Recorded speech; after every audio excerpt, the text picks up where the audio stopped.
não gerando, né, uma perspectiva, digamos assim, de desenvolvimento da área. Temos, portanto, um longo caminho a ser trilhado, sobretudo a partir, né, a partir da educação. Então, esses são aspectos importantes para a gente pensar como é que isso vai se consolidando, como é que isso vai se estruturando dentro desse processo. Pode passar, Henrique. Por sua vez, né, nessa lógica e nessa caminhada, né, a gente tem que pensar a saúde e a educação como duas áreas que vão caminhando já há bastante tempo, né? A gente precisa pensar o conceito de saúde como aquele conceito, né, que perdeu o seu pendor negativo de ausência de doença, né? Ou seja, o que é saúde? Ah, é ausência de doença, não sei o quê e tal, aquela coisa bem mecanicista, né? Ou seja, bem positivista, né? Que nós aprendemos em algum momento das nossas histórias, né? Ou né, numa outra dimensão, como um estado completo de bem-estar social, físico, mental, espiritual, mutação, ou seja, esse conceito é um conceito que que ele não está dado, né? Ou seja, eu chamaria esse conceito muito mais de indicador do que necessariamente que um conceito teórico, porque eu acho que a gente ainda não consegue definir claramente, né, o que é saúde, né? O que é ter saúde, né? Ou seja, e aí você precisa ter, né, alguns elementos bem interessantes dentro dessa perspectiva. O fato concreto e objetivo é que, de forma geral, houve uma movimentação, um deslocamento da ideia de saúde como algo, como alguma coisa que se relaciona com a ausência, né, de doença, né? Ou seja, esse conceito mais positivo, né? Isso me parece que há, de forma geral, um deslocamento, muito embora na prática ele ainda persista em vários contextos, né? E isso é uma coisa que a gente vai pensando, porque é bem bacana quando a gente pensa essas coisas, né? Ou seja, a ideia de que antropólogos, sociólogos, pedagogas, né? Ou seja, pensam, né, a ciência política, a história, a antropologia, né, a educação física, né, pensam a saúde, né?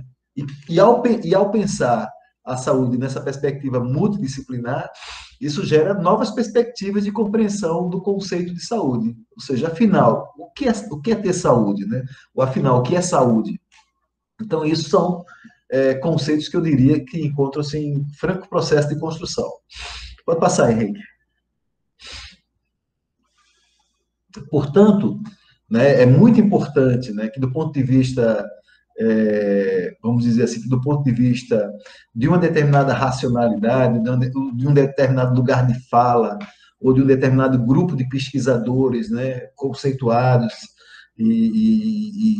digamos assim, é, empoderados, né, ou seja, pessoas que influenciam fortemente a questão das políticas de saúde, a educação em saúde não dialoga com a lógica sanitarista, né? Ou seja, com a lógica sanitarista, higienicista, instrumental. Ou seja, a educação em saúde é um conceito dinâmico que se relaciona de forma extremamente ampla, né? Junto aos devidos atores que estão nele envolvidos. Ou seja, na educação em saúde, os sujeitos são protagonistas por controlarem eles mesmos os seus próprios determinantes de saúde, ou seja, através da criação e desenvolvimento de competências de ação, né? Ou seja, as pessoas controlam em larga medida, nessa lógica, nessa perspectiva que a gente está colocando, né, os seus respectivos indicadores. Hipertensão, indicadores cardiológicos, indicadores biomédicos, biodinâmicos, etc. Né? Então, as pessoas sabem, por exemplo, só para falar de forma instrumental no sentido que eu vou dar um exemplo instrumental, as pessoas sabem, por exemplo, que se comerem determinado tipo de alimentos, esses alimentos vão incidir na sua pressão arterial e isso pode gerar problemas importantes. As pessoas sabem que a ausência de atividade física, por exemplo, pode gerar um conjunto de variáveis importantes que podem influenciar nas suas expectativas, mas sabem numa perspectiva da educação e não numa perspectiva instrumental. Veja como isso é interessante, né? Ou seja, numa perspectiva da educação, falei aqui de alguns elementos, mas poderia falar de vários outros, né? Diversos outros, né? Então, as pessoas sabem, né? As pessoas sabem, por exemplo, e hoje já existem tecnologias nessa perspectiva, né? Quais são as predisposições, digamos assim, de doenças que as pessoas podem ter dentro de um determinado contexto, né? Quais são as possibilidades que as pessoas, seja por questões genéticas, seja por questões ou influências ambientais, né? As pessoas sabem disso, né? Mas sabem disso numa perspectiva educativa, ou socioeducativa, né? Ou na perspectiva da própria antropologia, né? Então, esses são elementos importantes para a gente poder compreender como esses sujeitos vão protagonizando e controlando os determinantes que influenciam as suas demandas de saúde, né? Essa é uma questão extremamente importante, né, para a gente pensar, né, sobre isso, né? Muitas vezes a gente sabe, olha, eu adoro feijoada, mas eu não posso comer feijoada. Não, mas eu vou comer feijoada porque eu gosto de feijoada, eu adoro feijoada, ou seja, e nem sempre é necessariamente, só para pegar o exemplo, né, uma determinação médica que vai dizer que você vai comer ou não vai comer. Mas é você, por exemplo, que tem um controle sobre aquilo, do ponto de vista socioeducativo, você sabe qual é a fórmula da boa feijoada e que essa boa feijoada pode incidir dessa ou daquela outra maneira, por exemplo, na tua saúde. Você sabe que a ausência de atividade física, por exemplo, pode incidir dessa ou daquela outra maneira, né, na tua saúde. E aí, mais uma vez, você me pergunta, viu, tá, mas de que conceito de saúde a gente está conversando? De que conceito de saúde a gente está falando? Poderia perguntar também de forma individualizada nessa perspectiva de empoderamento, né? O que é saúde para você? Né? Para você, na sua experiência própria, na sua experiência pessoal, o que é saúde? Né? Então, você pode, por exemplo, pensar que se colocar mais atividade física, tiver um maior controle sobre o que você ingere de alimentação, se você tiver um maior controle sobre os seus, que é uma coisa difícil, né? Sobre as suas questões relacionadas à pressão do dia a dia, né? Ou seja, o estresse do dia a dia e etc. Né? Ou seja, se você pensar, por exemplo, que ler poesia, que escutar boas músicas, que ver bons filmes, né? Como esse takezinho que a gente viu aqui agora, né? Se a gente pensar que está na presença do outro, né, e dos outros, né, isso vai gerar uma perspectiva bacana de saúde. Isso passa a ser, por exemplo, isso passa a ter, por exemplo, uma compreensão, né, do ponto de vista da educação, né, uma boa compreensão de saúde. Por exemplo, a opção por boas músicas, né, a opção por boas poesias, né? Ou seja, você saber claramente aquilo que gera, por exemplo, estresse. Né? O que é que gera estresse, por exemplo? Né? Eu assisti um determinado jornal que experimenta sai sangue ou escutar naquele horário, por exemplo, uma boa música. O que é que vai gerar saúde para você? Isso é um processo educativo, não é um processo instrutivo. Ou seja, não é um processo que está relacionado à questão do sensacionalismo, né? E assim sucessivamente.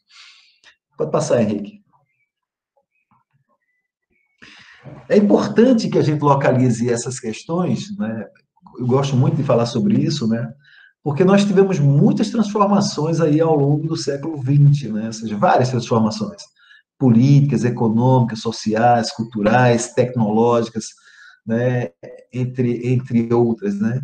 Isso, de alguma forma, elas vão se refletindo, por exemplo, nos aspectos conceituais da relação educação-saúde. Né? Ou seja, quais são as relações que a gente vai tendo em relação a isso? Né? Ou seja, as organizações mundiais, né? As organizações de saúde que lida com pesquisa de ponta na área de saúde, mas lida com saúde numa perspectiva de ponta, né, dialogando também com os aspectos sociais, né, ou seja, porque não é só a questão tecnológica, porque a eminente e só a questão tecnológica ela vai atender especificamente a um determinado conjunto de atores, né, que existem na sociedade.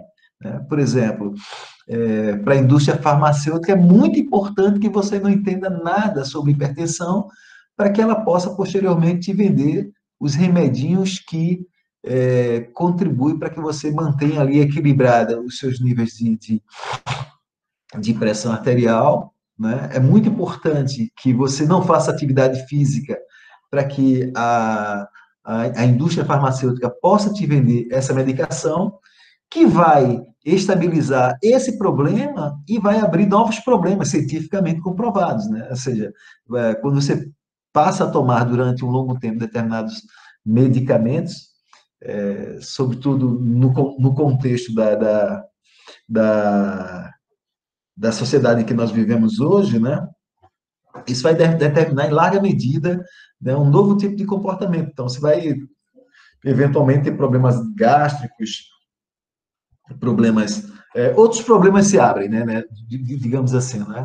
Então, por exemplo, é muito importante, e aí isso é uma repetição daquilo que eu vinha falando anteriormente, é muito importante a ignorância, né? A ignorância do ponto de vista da ausência de educação em saúde para que você possa conviver, digamos assim, se adaptar a possibilidade da relação medicamentosa, ao invés de você mesmo ter controle outros, né, em relação àqueles problemas de saúde que são típicos, por exemplo, né, da contemporaneidade, né? Então, esses problemas eles são extremamente importantes para a gente pensar como a gente vai se localizando e se rendendo, digamos assim, né, a esses processos. Vejam, é muito melhor é muito melhor. Estou falando aqui enquanto professor de educação física também.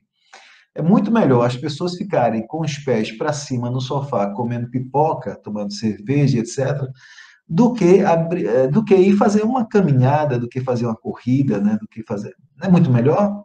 E se tiver um problema de hipertensão ou um problema de obesidade, toma medicamento.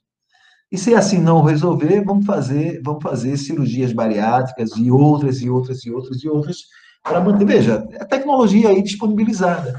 Então, a tecnologia, ela submete a educação a um espaço de negatividade, ou seja, não de negatividade, mas de negação da sua própria existência, porque cultua-se, né, na atual sociedade, né, uma postura em que a ausência de protagonismo possibilita prazer imediato, portanto, endorfina e etc., para algo de forma imediata, do que, por exemplo, a presença de protagonismo, no sentido de você ter o controle, sobre aquilo que você está fazendo, sobre a sua vida. E isso tem sido bastante discutido, né, ao longo do século XX, né, sobretudo pelas as várias entidades que estão relacionadas a essa discussão científica concernente à ideia de educação e saúde. Pode passar, Henrique, por favor.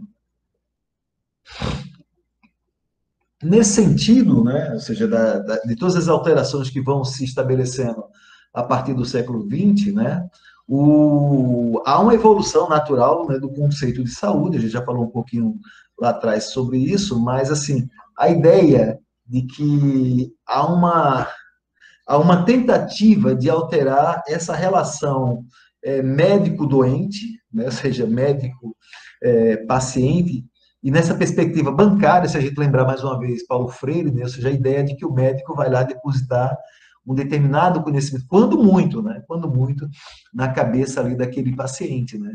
Então, há uma perspectiva de evolução, né, nesse sentido, porque mesmo na lógica instrumental e considerando positivamente o desenvolvimento das novas tecnologias, sobretudo da internet, é possível, por exemplo, você ter vários diagnósticos sobre o mesmo quadro de saúde. Isso para a gente ficar aqui nesse pontual mesmo, né? Didaticamente. Eu quero tentar ser o mais didático possível para a gente poder fazer um bom debate posteriormente a isso.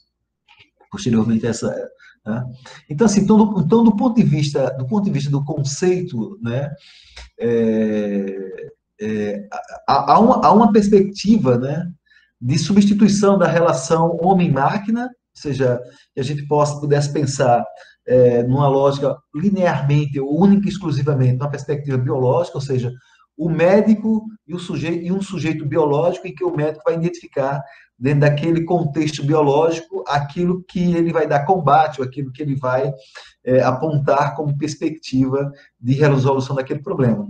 né, para uma outra perspectiva, ou seja, a ideia de que você pode, sim, a partir de um conjunto de conhecimentos relacionados, né, e eu queria chamar esse conjunto de conhecimentos relacionados aquele conhecimento que a gente poderia falar do ponto de vista prático, da avó, da bisavó, ou de um determinado povo indígena, ou povos indígenas, né, ou um conhecimento afrodescendente, né, que pode perfeitamente estar ali dialogando. Afinal de contas, as indústrias farmacêuticas vão beber exatamente nesses conhecimentos, ou seja, vão pegar diversas plantas, por exemplo, na Amazônia, no Amazonas, para fazer estudos que os próprios índios, por exemplo, já desenvolviam, né, ou seja, do ponto de vista prático, né, ou seja, do ponto de vista, né, estão ali colocados, né? E o que vai justificar, por exemplo, é o argumento, não, mas aqui é científico e ali não é científico. Mas ali há uma experiência de resolução daquele tipo de problema que se dá, digamos assim, há centenas de anos, né? Centenas de anos. E esse processo socioeducativo, ele tende a estabelecer uma relação de conflito, né, entre aquilo que a ciência protagoniza, né, como uma relação ou uma visão homem-máquina, né, o homem é uma máquina perfeita, etc., para uma lógica holística, né, para uma lógica em que a gente percebe o homem envolvido, né, de forma integrada, né? Ou seja, normalmente, né, por exemplo, estou com a rinitezinha aqui agora, né? Normalmente a rinite não é necessariamente um problema de rinite em que eu vou ter que tomar um medicamento.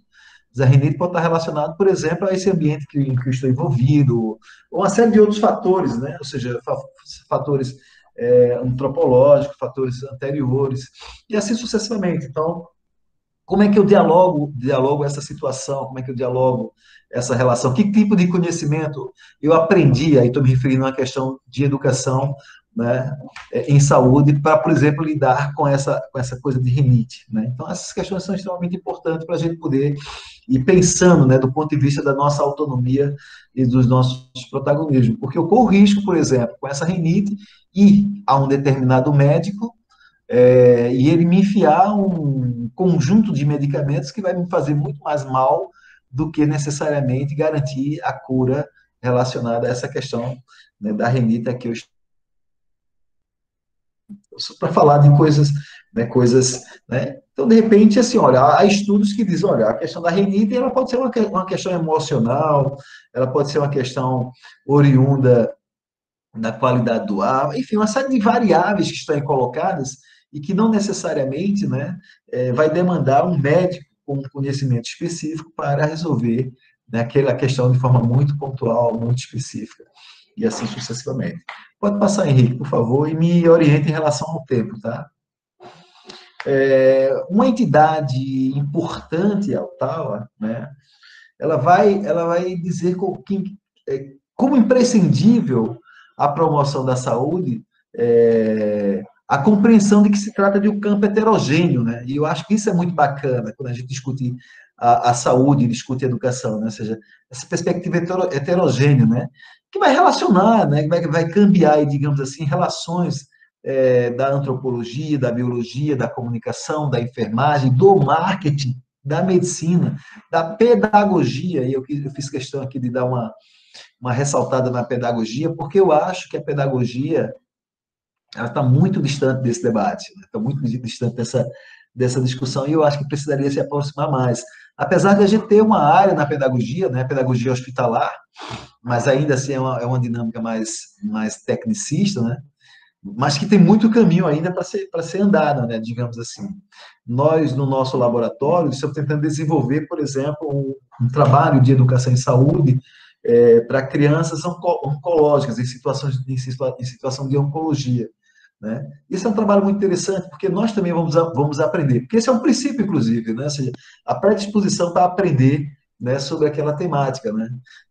Por quê? Porque já está dado lá um quadro oncológico, e a gente não discute esse quadro, a gente não tem competência para discutir o quadro oncológico, mas a gente tem condição, por exemplo, de discutir do ponto de vista do questionamento o porquê daquela criança em situação oncológica não ter garantido, por exemplo, a sua perspectiva socioeducacional, né? Ou seja, quando muito no limite, né? Porque, por exemplo, o fato da criança em situação oncológica não lhe garante aquilo que determina o estatuto da criança e do adolescente, né? E aí as nossas pesquisas, elas querem indicar caminhos que possam, digamos assim, mitigar, resolver esses problemas. E, nesse sentido, a gente enxerga que a pedagogia é o principal caminho para viabilizar, né, essa perspectiva, né? Então, esses são elementos extremamente importantes para a gente pensando, por exemplo, olha, como é que a gente vai relacionar, né, em que momento o professor Vildo vai falar sobre o Covid e tal, etc.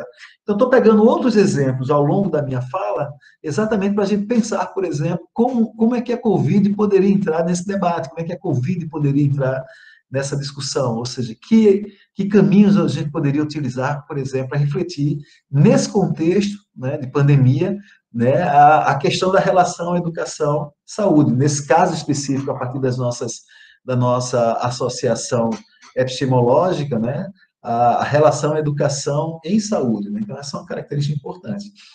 Pode passar, Henrique, por favor. E aí? Né? Educação, saúde, Covid e outras, né? E outras pandemias que estão aí colocadas e que estão por vir também, né? Como é que a gente vai relacionar isso, né? Ou seja, isso tudo será atribuído, né, ou será uma atribuição à área biomédica, digamos assim. Ou seja, em que momento a educação vai começar a falar de forma mais efetiva, né, enquanto um conhecimento a ser pedagogizado nessa relação concernente à questão da pandemia ou das pandemias. Eu gosto muito de enfatizar isso, né? Das pandemias, né? E se a gente pensasse do ponto de vista histórico e antropológico, né, como várias outras pandemias foram tratadas, né, a partir de um conhecimento, digamos assim, de base, mais original e assim sucessivamente. E eu queria insistir aqui, olha, isso não nega de forma nenhuma, muito pelo contrário, por exemplo, isso não é uma discussão terraplanista, muito pelo contrário, ou seja, a discussão ela é exatamente dialética, né? Ou seja, é uma discussão, uma reflexão dialética que quer fazer com que a gente possa refletir, né, sobre as possibilidades, né, as imensas possibilidades da educação, da pedagogia, mais precisamente falando, dessa relação saúde, né, saúde e pandemias, né, saúde, Covid, etc. Ou seja, o que é que as pessoas precisariam, e aí me perguntando isso enquanto pedagogo, né, o que é que as pessoas precisariam saber, sobre saber enquanto conhecimento, né, enquanto um processo formativo, o que as pessoas precisariam saber sobre as questões da pandemia e que estão relacionadas a um determinado contexto social. Ou seja, como é que a educação pode contribuir com essa discussão, com essa reflexão, né, que, ou seja, que pesquisas devem ser encampadas pela educação, pela pedagogia, para lidar, digamos assim, com essas questões relacionadas ou vinculadas à dinâmica das pandemias, né? Se a gente fala das pandemias, né? Ou seja, é como se a educação, digamos assim, e como eu vejo, e não necessariamente o que eu vejo é verdade, ou seja, o que eu vejo está para o debate, né? Como é que a educação deve dialogar com a questão da pandemia? Eu acho que a educação e a pedagogia, né, estão muito distantes desse debate, né? É como se dissesse, olha, esse não é o meu objeto, né, de estudo. Tá, mas se eu pensar em Paulo Freire, né, se eu pensar em sujeitos, né, socioeducados e socioeducativos, né, como é que a pandemia não é, né, um objeto, né, ou como é que a saúde não é um objeto, né, de estudos, de reflexão da própria educação? Por quê? Porque, tradicionalmente, a educação ela tem feito um esforço muito grande, né, está vinculada a questões de ordem instrumental, né? Mesmo que tenhamos aí reflexões crítico-superadoras, né, marxistas, etc., etc., mesmo assim, ainda assim, são questões relacionadas a uma dinâmica instrumental, né? Pensar a relação capital e trabalho, pensar a relação, tempos modernos, né, de Charles Chaplin, né, e etc. Né? Ou seja, então como é que a gente pode pensar, né, criticamente? Eu acho que The Hour, né, nos convida a essa reflexão, né? Ou seja, como é que a gente pode pensar criticamente, né, Pink Floyd? Como é que a gente pode pensar criticamente, né, sobre essas questões relacionadas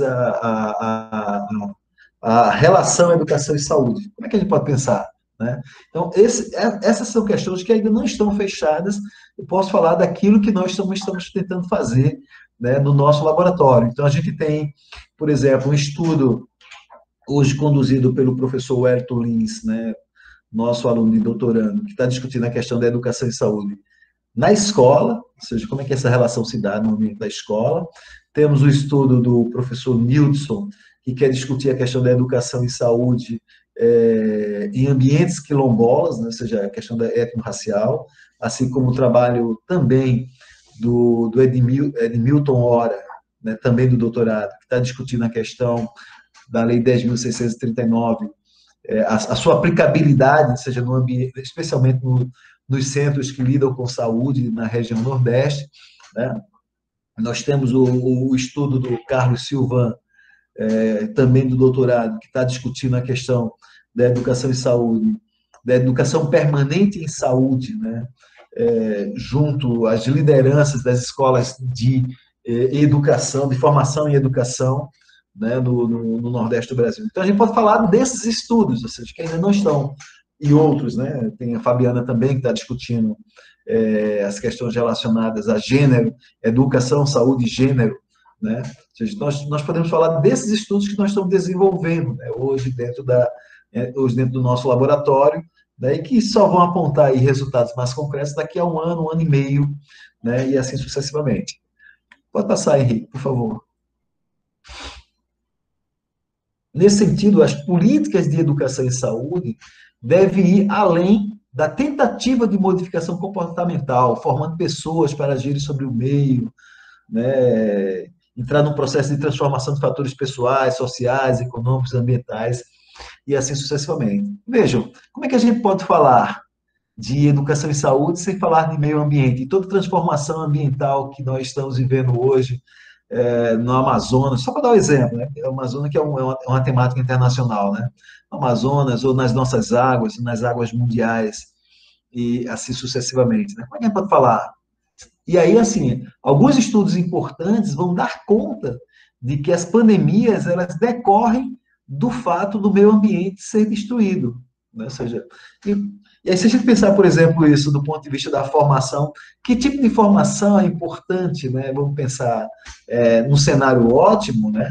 Que tipo de formação é importante as pessoas terem para que não destruam o meio ambiente, né? Vamos pensar dessa maneira, né?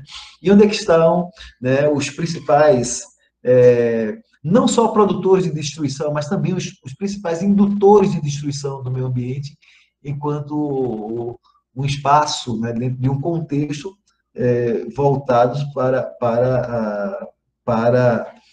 apenas, né, a consolidação de um determinado modelo econômico. Ou seja, que outros modelos econômicos, né, as políticas de educação e educação e saúde devem desenvolver, né? Que outros modelos, que outras modelagens, né, de educação precisam ser desenvolvidas dentro desse processo, né, de construção de um determinado tipo de organização social.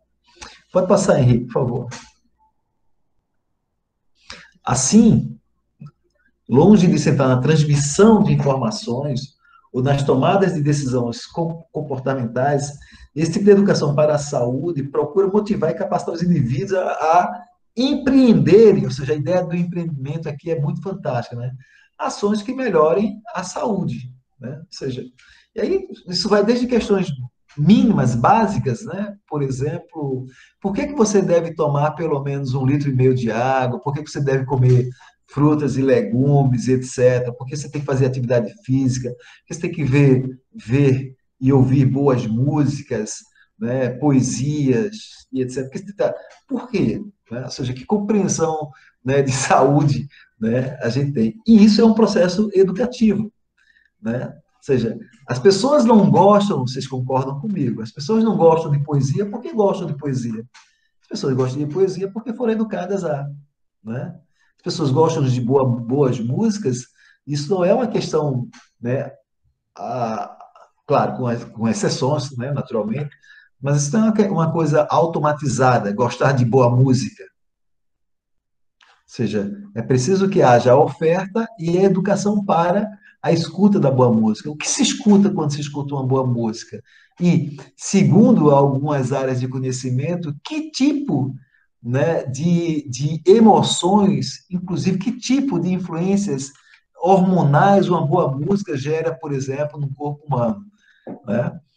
Se tem notícias, por exemplo, eu vi isso, né, lá nos Estados Unidos, animais, né, vacas, né, sendo cuidadas, né, criadas com escuta de músicas clássicas e tal, etc. E lá os caras tinham uma argumentação, né, claro, toda argumentação ela é passiva do debate, mas tem lá uma argumentação. Então, quando você pensa, por exemplo, do ponto de vista do ser humano, né, ou seja, quais as implicações que geram em você, do ponto de vista emocional, quando da escuta de uma boa música, ou quando você dança, né? Ou quando você está com os seus amigos, ou quando você está numa situação de estresse, né? Ou seja, qual é o controle que você está nisso, ou você está pura e simplesmente jogado como quem está no alto mar tentando se salvar ali de um determinado contexto, né?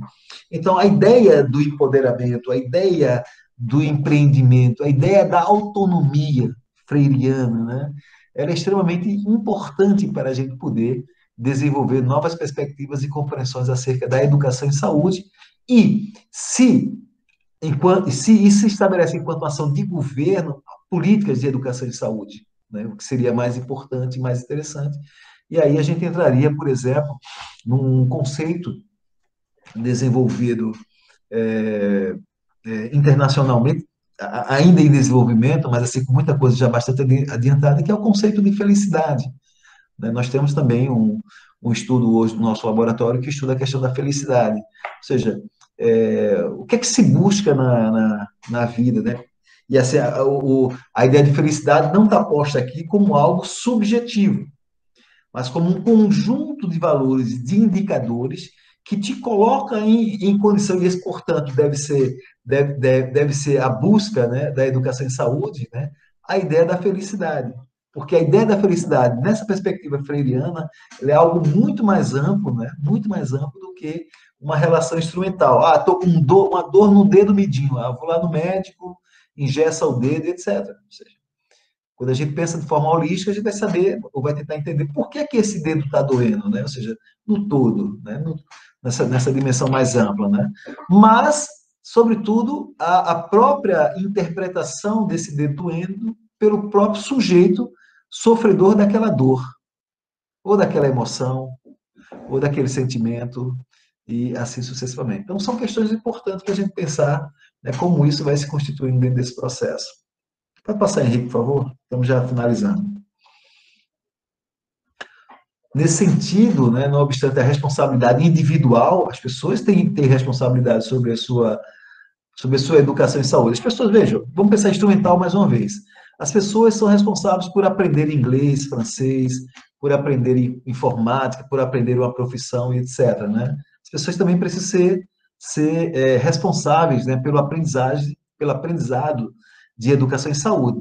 Mas isso também é uma contribuição, né, do ponto de vista da sociedade. E aí, se a gente pensasse isso do ponto de vista antropológico, então, do ponto de vista da sociedade, essa também é uma questão importante para a gente poder, né, nesse contexto. Mas, a indústria farmacêutica quer isso, já falei sobre isso lá atrás, a indústria farmacêutica quer isso, os terraplanistas querem isso, ou seja, é muito importante que a gente vá, né, compreendendo como é que essas dinâmicas vão se instituindo e vão se estabelecendo. Eu diria que nós vivemos, ou que o Gramsci nunca foi tão atual como é nesses tempos, né? Ou seja, em que a gente precisa disputar, né, os espaços de convencimento. A escola precisa disputar espaços de convencimento da sociedade a partir dos seus próprios alunos. A universidade precisa disputar espaços de convencimento a partir dos seus próprios alunos, utilizando argumentos crivos, né, argumentos consistentes, argumentos que possam levar as pessoas a refletirem e a tomarem decisões por si mesmas. Pode passar, Henrique, por favor.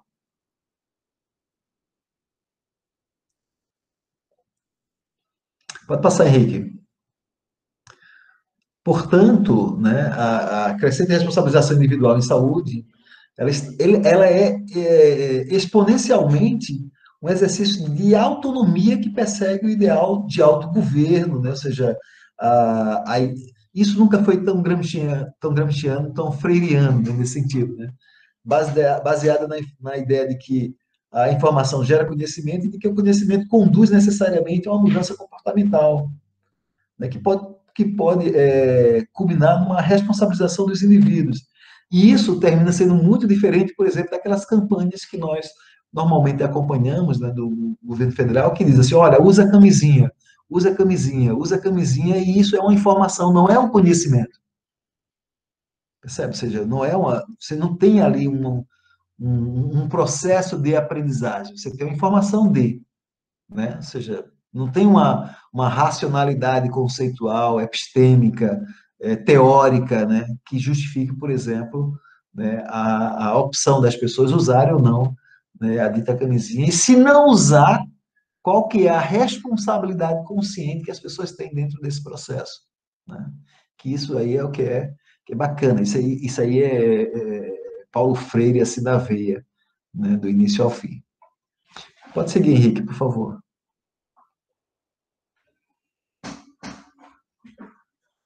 Opa, Henrique.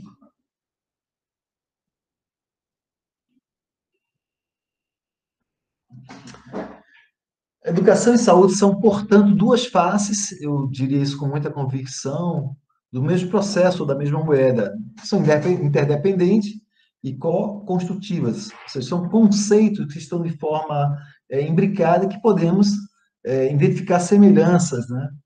Falar meio que redundância a gente falar de educação e saúde, né? Ou seja, hoje, né, especialmente dentro do nosso laboratório, a partir dos nossos estudos, a gente não separa, ou seja, a gente entende que uma coisa está imbricada, né, à outra. Ou seja, o desenvolvimento dos indivíduos necessariamente pressupõe um processo claro, uma compreensão clara de educação e saúde. Ou seja, a vivência da felicidade, a vivência com o outro, etc, etc, etc, pressupõe, né, um conhecimento socioeducativo, né, dessa demanda relacionada à educação e saúde. Isso tem a ver, necessariamente, por exemplo, com a forma como eu lido com a pandemia, né? Eu estou aglomerando, né? Enfim, como é que eu estou lidando com essa questão da pandemia, né? E muitas vezes a gente percebe que há um déficit bastante significativo da negação, né, dessa relação existente entre educação, saúde e Covid, né, como se as coisas não fossem ali imbricadas, né, que correlacionadas. Por exemplo, se nós tivéssemos educação suficiente, tal como ocorreu em alguns países, educação e saúde, naturalmente, né?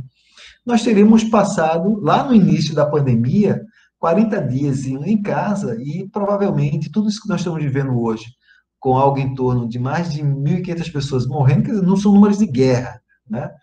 Certamente nós não estaremos vivendo ainda mais. Claro, contribuiu muito fortemente para isso uma postura terraplanista, né, do governo de plantão, né, e algumas outras autoridades, né, que negaram a pandemia e que morreram, vários negadores da pandemia também morreram, né, pela pandemia, né, mas mesmo assim ela continua aí estabelecida como, e isso é muito interessante, né? Seja como a pandemia ela está constituída como uma dimensão econômica, mas também como uma dimensão política. Veja, veja como as coisas estão imbrincadas, né? Ou seja, é uma relação política, né? A manutenção da pandemia, segundo alguns estudos, né, segundo algumas narrativas, ela é extremamente interessante para alguns, interessa a alguns a manutenção desse quadro, né, dessa situação na qual nós estamos envolvidos. Pode passar, Henrique, por favor. Bom, por último, eu queria muito fortemente agradecer mais uma vez, né, a Gabriela Nascimento, ao Henrique Nascimento, ao Instituto Flora Una pela realização desse evento. Me coloco novamente à disposição do diálogo, né, do debate, da reflexão, e pensando sempre que a mensagem que nós precisaríamos trazer para a educação, o concernente à educação e saúde, diz muito respeito à postura individual que nós temos em relação a essa questão, né?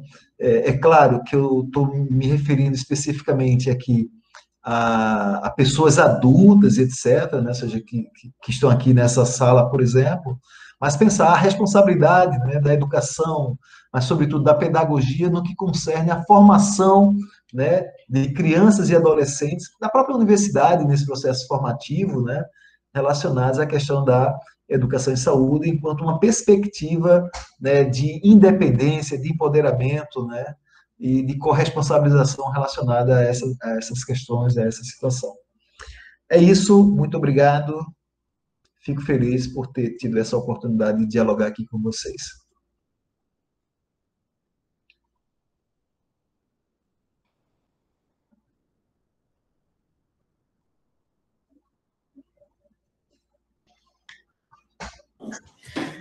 Parabéns, professor. Muito obrigado novamente pela disponibilidade, né, e por todo esse tempo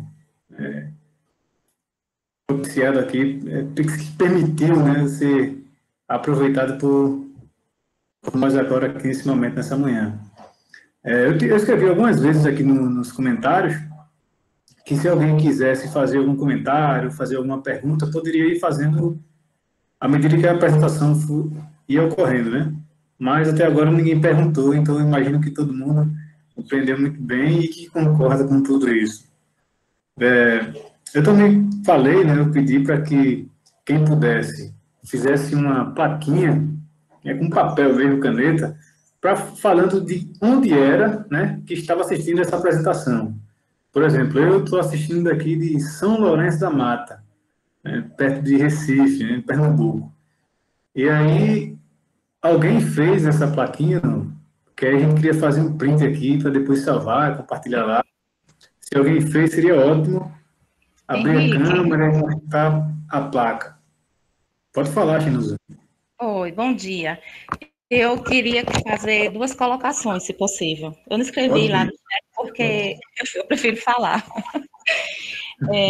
Quero primeiro parabenizar o professor pelas ótimas colocações.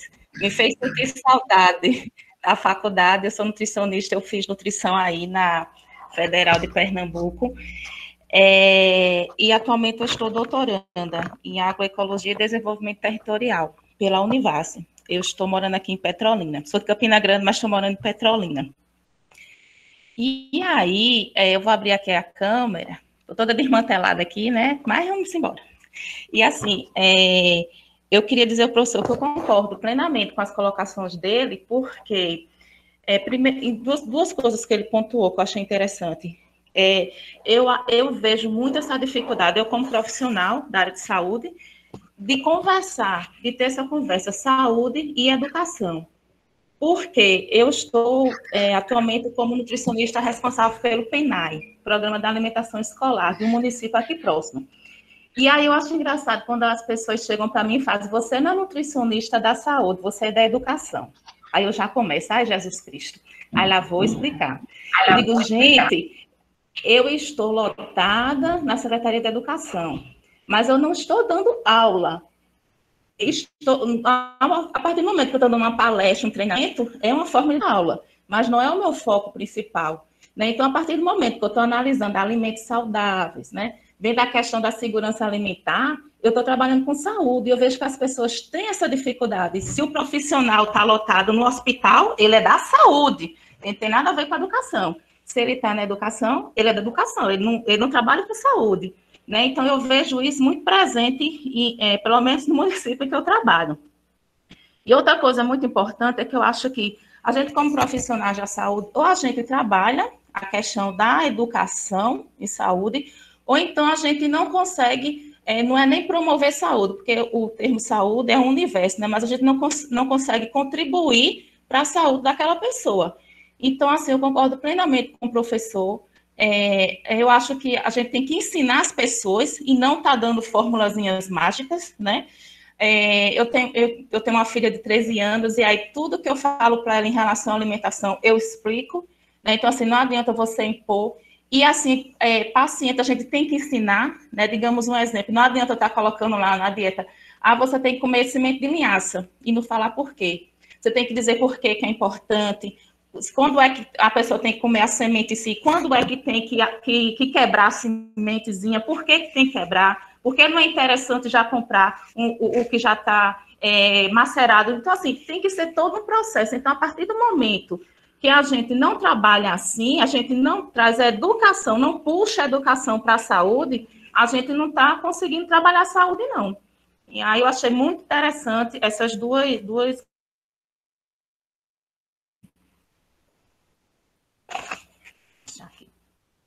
Era isso. Bom, Renusa, muito obrigado pelas suas contribuições. Aproveitar, antes do professor falar alguma coisa, se ele tiver, se ele quiser falar ainda, alguém ainda gostaria de fazer mais algum comentário, fazer alguma pergunta ao professor? O momento é esse, hein? Aproveitar aí a oportunidade, né, professor? Ninguém? Dou-lhe uma, dou-lhe duas. Então, o prazo foi encerrado. Para finalizar, novamente, vou compartilhar aqui com vocês a apresentação de outro videozinho bem curto. Espero que vocês aproveitem. Eu queria novamente agradecer a participação, a disponibilidade do professor Vildo. E, na verdade, antes de apresentar o vídeo, né, para finalizar esse momento, professor Vildo, eu gostaria de falar mais alguma coisa, fazer mais alguma colocação, algo assim? Ok, eu queria só reforçar bem rapidamente, né, o que Xenosa colocou, acho extremamente pertinente, né? Se lembrar, por exemplo, que na história desses dois campos de conhecimento, né, eles nascem juntos lá em 1930, né, no governo Getúlio Vargas, né? Você tem o Ministério de Educação e Saúde, né? Ou seja, são duas áreas que nascem juntas. Quando o Estado brasileiro ele se institui e começa a organizar uma burocracia, né, os processos de políticas públicas eles se dão dessa maneira, né? Ou seja, se institui dessa perspectiva.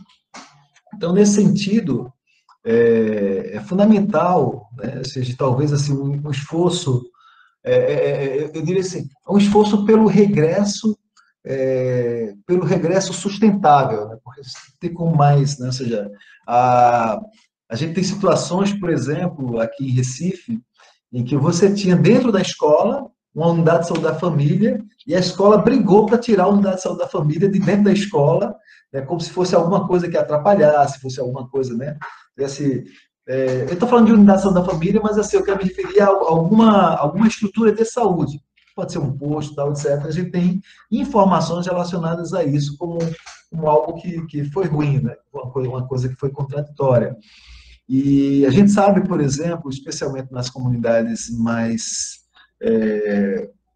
com maiores dificuldades, né, a gente sabe muito bem que é muito difícil, por exemplo, o acesso a, digamos assim, a essa estrutura mais formalizada, né, de atenção à saúde, etc. Ou seja, quanto isso é muito difícil, né? E a escola, ela não aprendeu, e aí eu estou falando mesmo de disciplina da aprendizagem, ela não aprendeu o quão importante, né, o diálogo, né, o se enxergar, né, nessa relação de espelho mesmo, né, se enxergar na saúde, né? Acho que a saúde, nesse sentido, está muito mais avançada do que a educação, ou seja, os estudos que a gente os estudos que nós temos aí dentro desse processo são extremamente interessantes, assim, sei lá, de 100 estudos que a gente fez, né, utilizando a base de dados da CAPES, por exemplo, a gente vai descobrir que tem 10, no máximo 8 programas que tem lá uma linha específica relacionada à questão da educação e saúde. Então, acho que na minha avaliação, é uma avaliação política, a educação deixa muito a desejar, né, dentro desse processo. Tem uma questão aqui do Marcos, né? O Marcos Santos pergunta, eu sou residente, né, programa transplante da Unifesp, né, e ele se refere a determinantes sociais de saúde e determinação social de saúde, né. Esse é um debate realmente bastante interessante, bastante profundo, porque a determinação social da saúde né, ela tem implicações instrumentais, né, por exemplo, a determinação nessa perspectiva mesmo dos players, né, dos atores que estão ali envolvidos, e etc., dentro daquele processo. Então, portanto, é importante a manutenção daquele status quo. Né? E você tem também, por outro lado, os determinantes sociais, que aí a gente poderia, por exemplo, explicar ou dialogar a partir da lógica marxista, né? Ou seja, a partir de uma compreensão de sociedade numa perspectiva mais marxista, ou numa compreensão mais crítico-superadora, que pudesse, por exemplo, enxergar as relações que estão imbricadas do ponto de vista dessa dimensão mais da superestrutura da sociedade. Por isso que eu digo assim, olha, Gramsci nunca foi tão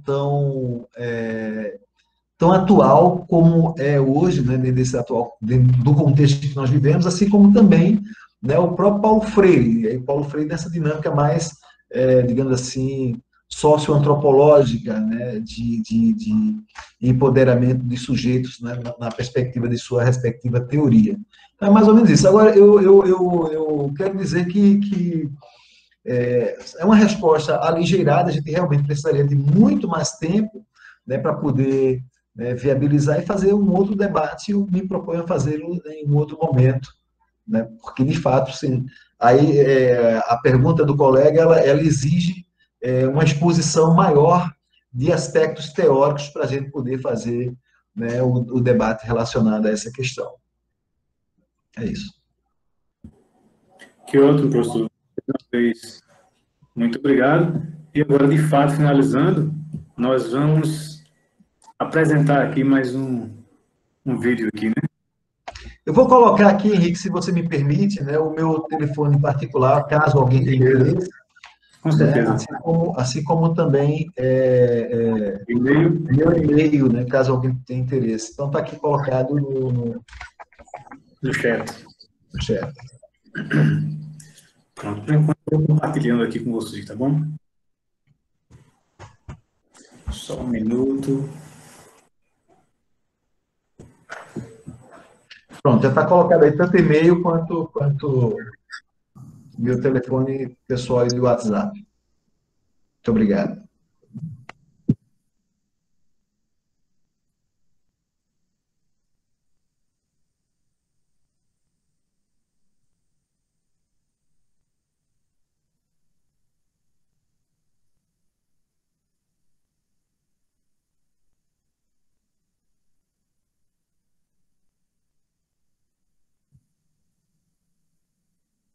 Então, gente, agradecer novamente a participação de vocês, né? E a gente encerra esse momento por aqui, né? Logo mais, à 1 da tarde, teremos mais outra palestra. Então, espero vocês lá, né? E, como disse no vídeo, viver é partir, voltar e repartir, né? Até logo, fiquem bem e até a tarde. Tchau, professor, muito obrigado. Até mais.